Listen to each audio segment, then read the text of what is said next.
one day everything flips. Um, Yeah. I want to know about the moment you first heard that there was an accusation made against you. Yeah.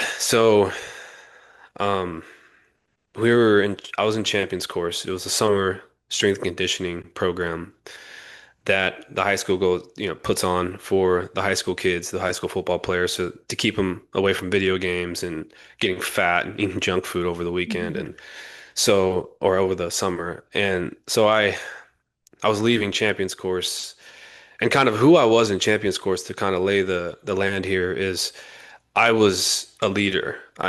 Everybody looked at I was the first one there, last one to leave. I was welcoming all the young bucks was coming into high school. I was kind of being that role model to them. I was commissioned that by my head coach to do that. And because I was going to be a team captain my senior year. So he wanted to see a lot of that leadership from me. So I have to express that as I go into this. Is just I wasn't just a normal high school football player. I'm trying to say that as humbly as possible, but I was looked at high esteem by a lot of athletes and a Right. lot of coaches. And at this point, were So, you still living at Shama's? yes. Okay. No, I wasn't. Sorry, I wasn't. I at this point, and during that summer, I had already moved out 2 months prior. Okay. Where did you go? My mom's house. You're So I back to moved your. back in. Yeah, my mom got out of the hospital. She was in recovery after a surgery. So she got better. That's probably a hole I need to fill there. But she got better. Um, she went back home and I moved back in with my mother. So I've been living there for two months now over the summer. Actually all summer. So I had moved out of Shama's house before the summer started. And yeah, that's where I was when I walked out of those doors, turned my phone, looked at my phone, and I was walking towards the parking lot and I saw a bunch of missed calls from my brother Marlon. And, he texted me saying, "Call me right now when you see this." I'm thinking something happened to my dad or my mom. Mhm. And so like I'm panicking and I call Marlon and he tells me, "Hey, where are you at?" I said, "Well, I'm leaving the high school right now." And where are you going right now? So I'm going back home with mom. He says, "Well, don't go to Shama's if you're going to ever go to Shama's. I'm heading there right now." I said, "What's going on? Is everything okay?" He says, "Well, there's accusations happening. A father's there with his child, and the father's saying that his child got sexually assaulted." And I said, "Wow, that's crazy. What's going on?" And that's unbelievable. And well, he says that the father is saying that you did something to this child. And if you watch the documentary, I even have a hard time even saying it because it's so horrendous. It's so disgusting what that I got accused for. How my name is being put into this, that Greg did this. And if you watch the doc, I can, it tells the details way better than I can. And it still makes my skin crawl every time I describe it. Um, More so because of everything I had going on for me. And this is the example of how fast your life can change Mm. from an accusation. And I don't think this is talked much about on how important it is to get down to the actual facts before you ruin somebody's life. You see it every day in the media, you see it every day, and it makes me disgusted. And that's why I don't engage much in the media stuff and I try not to watch it because at one point I used to judge people mugshots Hmm. on the media and I used to say that person needs to hang and then I became that person.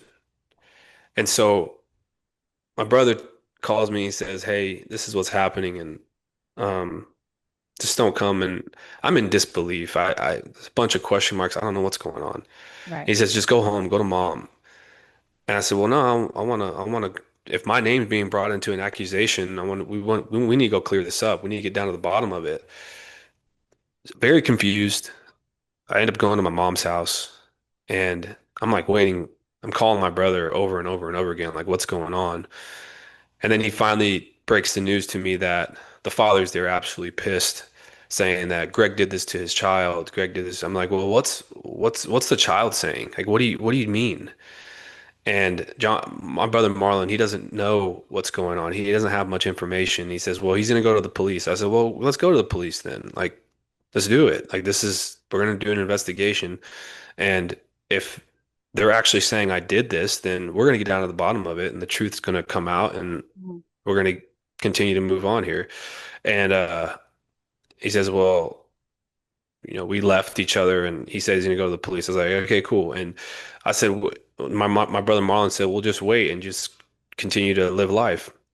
So okay, whatever. And so, um, hanging out with my girlfriend, going to, already have a plan to go out to LA with her. We got tickets to the ESPYs, um, and my brother Marlon calls me one time when I'm LA. And by the way, I'm telling nobody about this. I can't tell him. I tell my brother, I'm like, well, I want to tell Gabriel what's going on.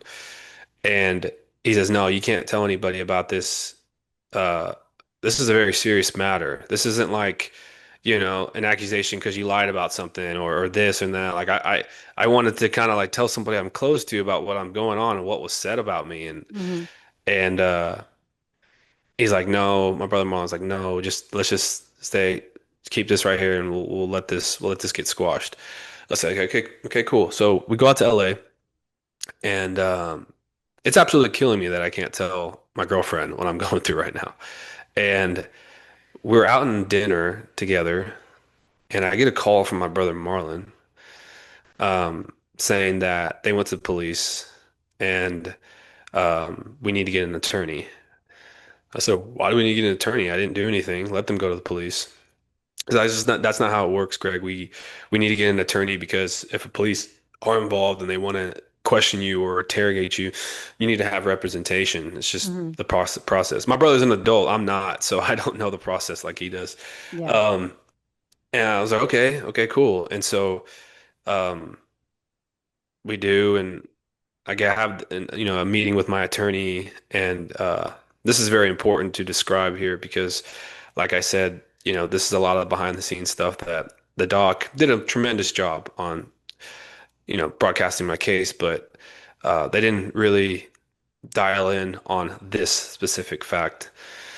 Patricia Cummings was my attorney that I hired, was recommended by Shama McCarty. Um, Patricia Cummings used to represent multiple children in Shama's family, one specifically a sexual assault case. And so I didn't know where to get an attorney, so I just trusted Shama, and I used an attorney that she recommended, which is Patricia Cummings.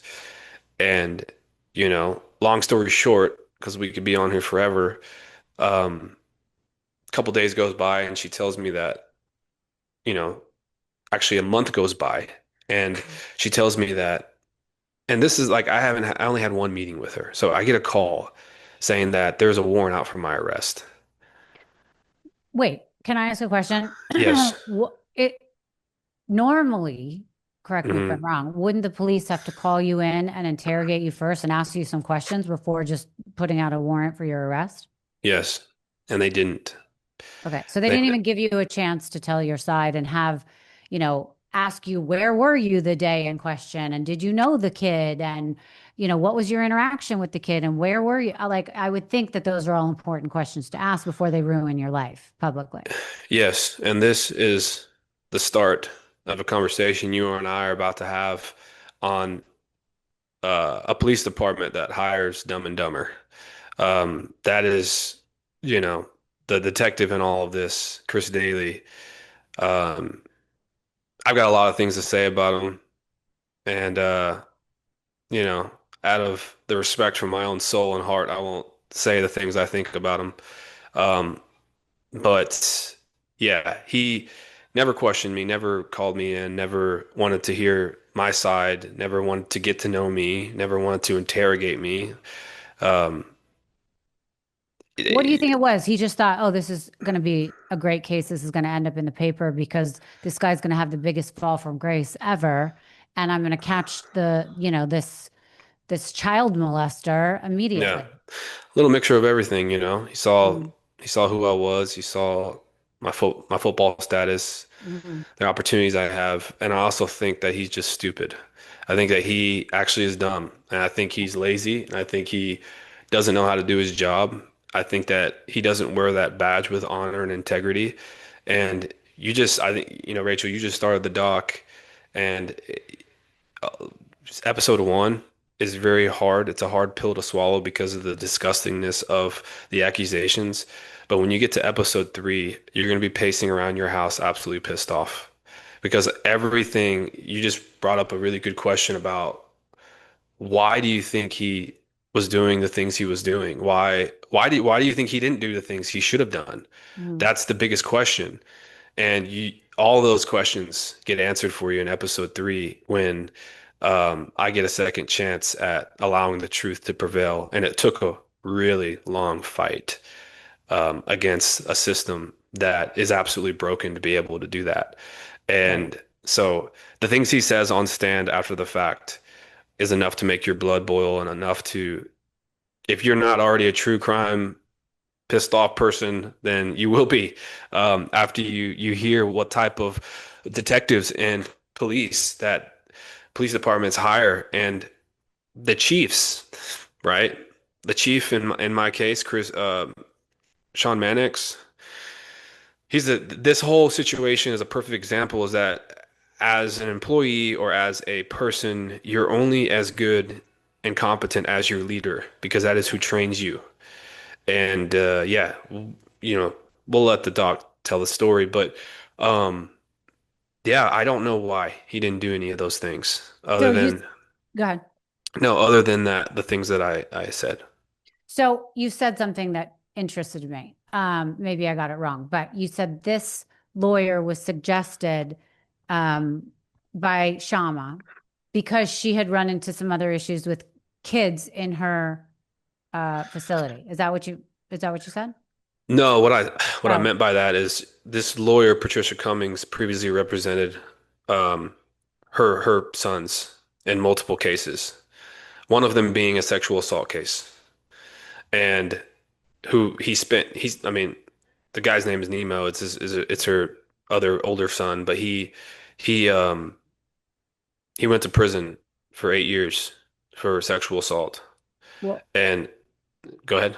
isn't that something to note that there was another sexual assault person close to Yeah. the home Yeah, and that never was expressed to me. That never was told to considered? me, never considered.